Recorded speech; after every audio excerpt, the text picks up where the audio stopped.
Good morning everyone and welcome back to another day of training. Woke up this morning, it's pretty windy, pretty cold outside, so definitely have more layers on for this morning's run. We're just going to be doing an easy run again, probably around 5 to 6k, just to shake out the legs a little bit from the weekend. And I'm definitely more layered for this run today. I'm also going to be wearing some thin gloves because it's around 4 degrees Celsius and it's quite windy, so yeah, pretty chilly out, as well as this little toque or beanie. It's made of merino wool, so I don't get too sweaty when I'm running in it, but it does keep me super warm, so I'm gonna be chucking these on when we go out the door as well. But before the run, I'm gonna be fueling up with a bagel again, and then post-run I'll be having a nice breakfast to refuel. So let's go and make the bagel and I'll tell you guys the other fitness plans for the day. I did also forget to mention that I'm also gonna be taking a headlight on this run because it's like still really dark out and I don't want to trip or lose my way. So we're just going to be using around 15 grams of this raspberry jam. Alrighty, so we have the bagel and that's going to fuel us pre-run about maybe 30 grams of carbs, so the perfect amount to get us through this run. And as I'm finishing up my bagel here, thought I'd just talk about some winter running tips. So as it gets colder and into winter, it can sometimes be a little bit harder to get out the door to go for that run if it's dark outside or just in the negatives and you're really cold. Obviously, if it's icy and it's dangerous to go out for a run and you don't have spikes, I would probably advise against that because you might fall and get injured. But for the majority of the time, running in winter is actually entirely possible as long as you're layering correctly. So for my layering, I'll usually wear some sort of wicking short sleeve shirt like I'd wear as if I was going on a run in the summer. And wicking basically just means it's made out of that like athletic sport material, so it wicks away sweat and it doesn't cling to your body like cotton and keep you cold. And then over a short sleeve, I'll usually wear some sort of long sleeve, so for today. And then if it's not raining, I usually just like to go with a windbreaker to protect myself from the wind and the cold elements. But if it was raining, I'd usually replace this windbreaker for something like a waterproof shell. Gore-Tex is usually the material I go for just because it rains a lot in my area. So having something completely waterproof for those longer runs is really beneficial. But obviously if it doesn't rain as much in your area or that's not as much of a necessity for you, you could probably just get away with having some sort of windbreaker. And then I did already mention this a little bit earlier, but I love to have gloves and a beanie just because my hands and my head usually get pretty cold, so keeping those warm is pretty important for me. And then it's not quite cold enough for this today, but in the winter I would wear leggings instead of shorts. And another tip for winter running, this is not necessarily about layering up, but it is very important to foam roll, and you should ideally be foam rolling before every run, including in the summertime. I used to get a lot of injuries when I ran. I would just run up the door and my knee or something else would be giving me trouble, and after actually foam rolling my legs a little bit, this problem went away from me. So I think it was just because the muscles weren't warmed up properly and they were, you know, straining during the run and getting cold. So just warming up your legs, foam rolling, doing some stretching beforehand, super helpful. Okay, looking outside today, not sure if you guys can hear this, but the wind is like howling. It's pretty cold, super windy, so you know, always a new experience to run in different elements.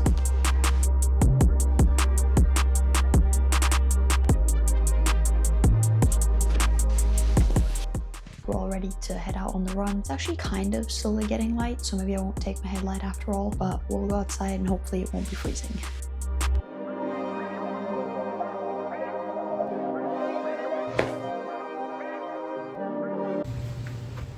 It's pretty cold, but it's not freezing, so let's get this thing done and I'll see you guys afterwards. Let's get it. Okay, so we just got back from the run. It was pretty good. It ended up being 5.78. Pretty good, easy cool down. It was super windy, but that kind of made it fun at the same time. So yeah, we're gonna go in now and prepare the recovery meal, and I'll talk to you guys about my plans for the rest of the day because I have kind of an exciting thing I'm doing today that I normally wouldn't do in my regular schedule. Okay, so we're back from the run. I did freshen up a little bit, and before I go make my breakfast, I am going to talk to you guys about some of my plans for the rest of today. So today's pretty exciting because I'm actually going to be hiking a peak in the backcountry around maybe an hour from my house. It's this really awesome mountain. It has this like amazing lookout at the top, and the weather is looking pretty promising today. There's no rain, it's cold, but it's super clear, so probably gonna get great views up there, and I'm going to be documenting it and showing you guys how it looks up in the backcountry. So some of the details of the hike: it's about 12k. It's an out and back trail, so about 6k out and 6k back, and there's almost 1,400 meters of elevation gain, so it's a pretty steep trail. It's like pretty much up, and there's a couple of like rolling flat sections, but for the majority it's pretty steep. So I'm going to be doing that out with my family later today, and I'll also be packing some fuel obviously for that hike, probably some electrolytes and maybe some lunch or dinner depending on what time we leave. Maybe we'll be there around sunset and it'll be really beautiful. Back in the kitchen, and first things first, we're gonna have my supplements. Okay, so post-run meal, we are going with the classic oat bowl that I like to make. It's usually either this or Greek yogurt after workouts for me. It just has a good mix of healthy fats. I usually like to load it with protein to help with recovery, and very important, add a pinch of salt before we put it in the microwave. So the oats are at the microwave. They're a little bit runny, but I like them like that because then when I add all the other stuff like Greek yogurt and protein powder, it doesn't get too thick. I really love adding these. They're called cocoa nibs. They just give like a nice crunch, and they're high in fiber and magnesium, so.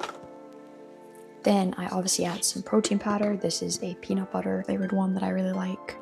And then also some Greek yogurt, and then some actual peanut butter, and then some frozen blueberries. And then I just mix it all up.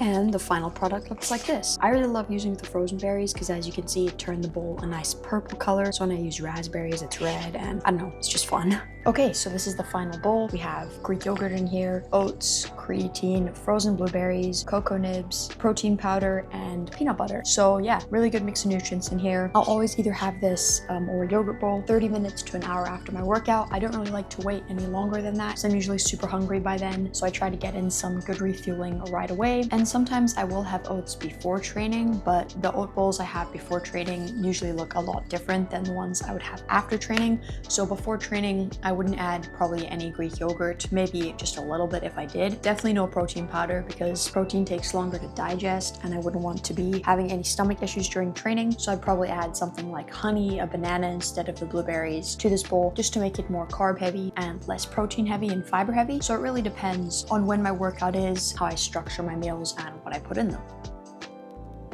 All right, oat bowl's all done. That was very delicious, and now I'm probably just gonna go do some work and get my gear ready for the hike. We'll probably be leaving either just around lunchtime or just before, because we do want to try catch the sunset, so we don't want to go too early. So I'm just now getting ready to go on the hike. It turned out to be a beautiful day. It is about 10:30 in the morning, so going a little bit earlier than expected, but that's really good because we want to make sure we give ourselves enough time in case it's steeper than expected or the weather changes. And then in terms of layering and packing, this is just the pack I'm taking. It's just a day pack, packing a first aid kit because that's always helpful. I have a buff in here. I have the same little gloves and toque that I packed on my run this morning because up in the mountains it's going to be even colder than it was down here in the valley. Gonna be taking a hat as well, always taking a hat. And then we do have a puffy jacket just because I know when we get to the peak, I'm gonna want some extra layering. And in terms of water, I'm gonna be packing a Nalgene with just plain water, and then in this 500 milliliter flask, I'm just gonna be filling this with electrolytes. And in terms of what I'm wearing right now for layering, we just have this windproof shell, and then under here, I just have a short sleeve and a long sleeve wicking. And I will of course be taking my Open Run Pro 2s. I really like hiking with headphones. We are now driving to the trailhead. It's about an hour's drive away. So we're gonna go and park at the base of the mountain, so around sea level, and then hike up. The day is looking pretty cold, but very clear, so we don't have to worry about rain. And for fuel, we ended up packing a sandwich, an apple, and then an RX bar.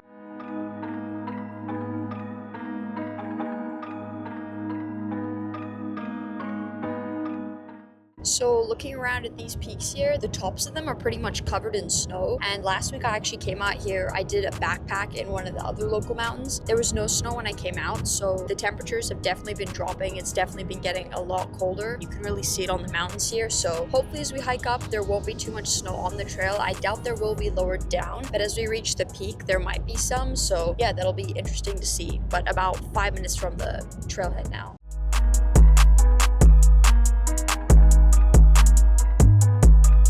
Okay, so we have now arrived at the trailhead. It's pretty cold out here, but yeah, it's gonna be a beautiful day of hiking. We have some super beautiful fall colors over here. Lots of snow on that mountain peak up there too. So we're just getting ready to head off. So we're a couple hundred meters into the trail now. It's pretty flat so far, but we should be going up some switchbacks soon. So we'll be getting a little bit of elevation there. And then it's pretty much switchbacks until we reach like an alpine meadow, and then we hike up to the peak. Okay, so we're making pretty good time. It's been about 15 minutes and we've just about almost done 1K. So probably got about 6 more to go. We're doing pretty good so far. There's no snow yet. It's actually getting pretty warm out, but yeah, should be good. Let's keep going. Stopped at a viewpoint. Got a good view of these mountains behind me here.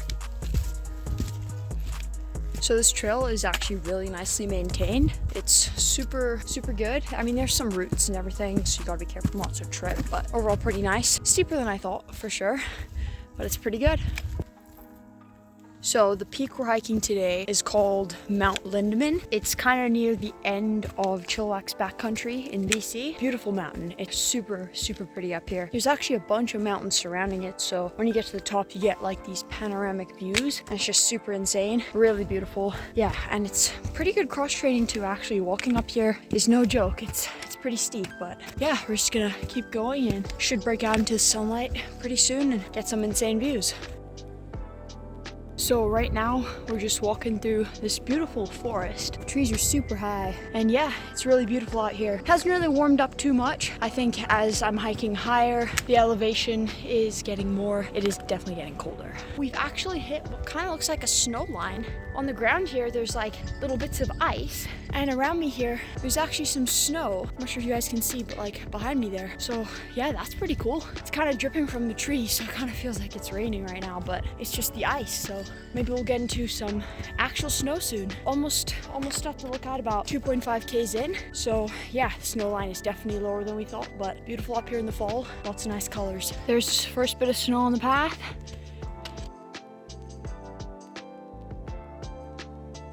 Made it to the viewpoint. There's apparently quite a bit of snow up the rest of the trail, so we'll see how far we get. We unfortunately didn't bring our spikes or our gaiters or anything, so you don't have any snow protection today because we obviously didn't think it was gonna be this much snow. But yeah, apparently it gets a little bit deeper the higher we go, so we'll see how far we get. But yeah, just stopping for a little break now and overlooking a lake. We actually just not ran into, but we just saw a bear on the side here, a mom and about 2 cubs. So they ran away pretty quick, but they were really close. So there's like snow falling from the trees here, about maybe 20 minutes from where we saw that bear. We should be emerging out into the alpine any moment now. These views are pretty insane though.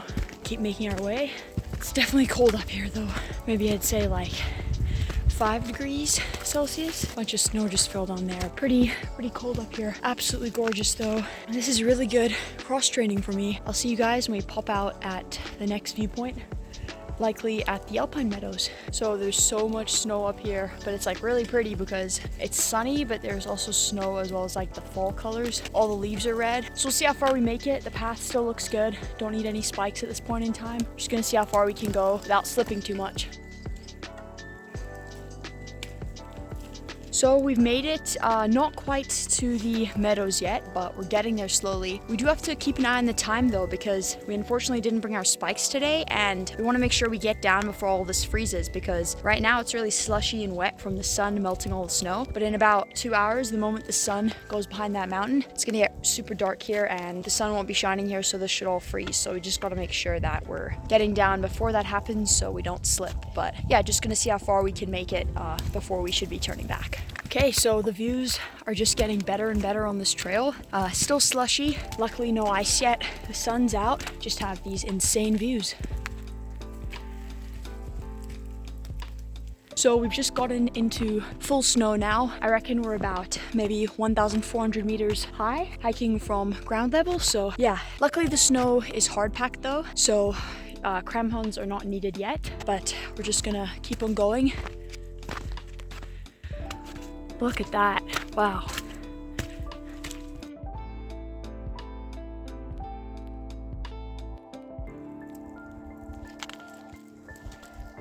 So just pushing along the ridge here.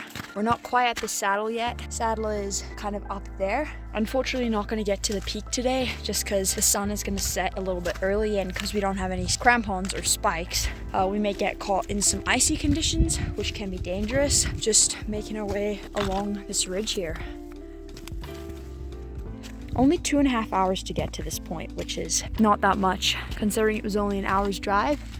The views and terrain you get up here in the subalpine, it's just crazy, super beautiful. So that's Mount Lindeman. Across from there, that's another one you can hike, that peak up there. Can be quite sketchy though, so as of right now, that peak is pretty covered in snow, but in the summer, you can also backpack out there and, you know, sleep overnight.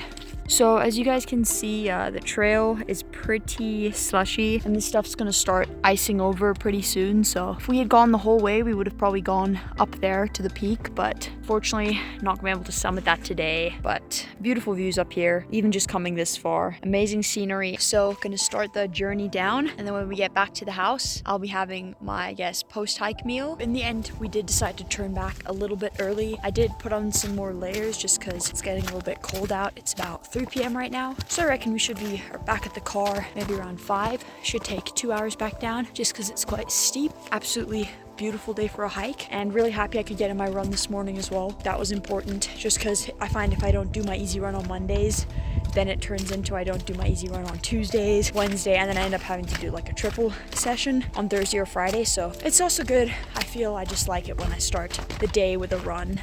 So should be back at the car in about 2 hours, and I'll see you guys when we get back down there. And I did forget to record this, but I did end up having a cheese sandwich up at the top. So just some cheese on some whole grain bread. And then I also had an RX bar just before we started hiking, so that gave me a bunch of energy on the hike. I already finished all my electrolytes going up, so those helped a lot keep my sodium levels high. And then on the way back down about 10 minutes ago, I had an apple, so that should be enough fuel to get me to the car. Should keep me energized until dinner. We're about halfway down now, I'd say, making pretty good time. I'm happy we did end up turning around where we did, just because it did start getting icy even at the time we left at. And I'm definitely gonna look forward to my dinner tonight because big day of hiking. I get super hungry because, you know, you're out on your feet, you're pretty much burning calories the whole day. Hiking is pretty intensive. This one's definitely a good trail. If you're in the BC area or Chilliwack area, you should definitely check it out. But almost at that first viewpoint that we stopped at earlier, it's pretty steep on the way down. Often I find as you're hiking up, you don't really realize how steep it is. Then on the way down, you kind of realize like, wow, that was actually steeper than I thought. But we're making pretty good time, and we should be back at the car around 5 p.m. I think, 5:30 at the latest. And post-hike meal for tonight, I'm thinking either I'm gonna do some like beef with fruit. I've been really enjoying that lately, or just a classic yogurt bowl, because, you know, protein, there's some healthy fats in there. I'll include some carbs, or maybe just have, you know, savory dinner. And as we're walking through this more mellow section here, thought I'd just talk about also the importance of switching your training up. So for me, I love CrossFit and I do love running and pushing myself and doing intensive workouts that will help me get towards a specific goal. But sometimes I find I also just really enjoy being out in nature like this. It wasn't necessarily on my training schedule or anything like that, but it was on kind of a recovery day. So sometimes active recovery, just being out in nature, doing things like this, hiking, it can be really good just to get my energy back and come back into a new training week feeling strong, energized, and ready to perform in all my other workouts. Okay, coming down to the viewpoint here, I actually think that I hear a rock slide. I was just coming down here, and to the left I heard all these boulders like crashing down. That's insane, right through there. But yeah, back at the viewpoint, so reckon like an hour left. But yeah, that chute, I'm pretty sure there was just a rock slide down there. That's insane. So just arrived back at the car now at pretty much 5 o'clock, so it should be about an hour's drive back, and I'll see you guys back at the house.